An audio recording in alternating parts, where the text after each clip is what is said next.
केंद्रीय कैबिनेट से वक्फ संशोधन विधेयक को मंजूरी दे दी गई है। 10 मार्च से शुरू हो रहे संसद सत्र के दूसरे चरण में सरकार इसे पेश करने की तैयारी में है। हालांकि इसे लेकर विपक्ष लगातार विरोध जता रहा है। विपक्ष का कहना है कि जेपीसी की बैठकों में पेश की गई उसकी दलीलों को फाइनल रिपोर्ट में शामिल नहीं किया गया है। तो क्या है पूरी खबर, आइए जानते हैं इस रिपोर्ट में। जेपीसी की बैठकों में विपक्ष के लगातार विरोध के बीच केंद्रीय कैबिनेट ने 27 फरवरी की सुबह वक्फ संशोधन विधेयक को मंजूरी दे दी। इस बिल में 14 बदलावों को मंजूरी मिली है। संसद के बजट सत्र के दूसरे चरण में सरकार इसे पेश कर सकती है। बजट सत्र का दूसरा हिस्सा 10 मार्च से 4 अप्रैल तक चलेगा।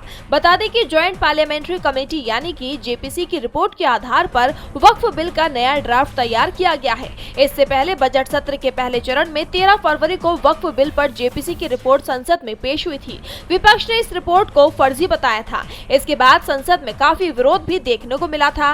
बता दें कि अगस्त 2024 में वक्फ बिल को अल्पसंख्यक मामलों के मंत्री किरेन रिजिजू ने लोकसभा में पेश किया था, लेकिन विपक्ष के भारी विरोध की वजह से इसे जेपीसी के पास भेज दिया गया था। तमाम बैठकों के बाद जेपीसी ने इस पर 655 पन्नों की रिपोर्ट दी थी। इसी साल 13 फरवरी को राज्यसभा में बीजेपी सांसद मेधा कुलकर्णी और लोकसभा में जेपीसी चेयरमैन और बीजेपी सांसद जगदम्बिका पाल ने इस रिपोर्ट को पेश किया। इसे लेकर दोनों सदनों में विपक्ष ने आपत्ति जताई थी। विपक्ष का आरोप था कि जेपीसी रिपोर्ट में विपक्ष की असहमतियों को तवज्जो नहीं दी गई है। ऐसे में विपक्ष ने एक बार फिर सवाल खड़े किए हैं कि उनकी सलाह के बगैर इस बिल को केंद्रीय कैबिनेट ने मंजूरी दे दी है। ऐसे में माना जा रहा है कि जब इस बिल को संसद में पेश किया जाएगा तो विपक्ष की तरफ से एक बार फिर से इस पर विरोध देखा जा सकता है। डीबी लाइव दिल्ली की रिपोर्ट।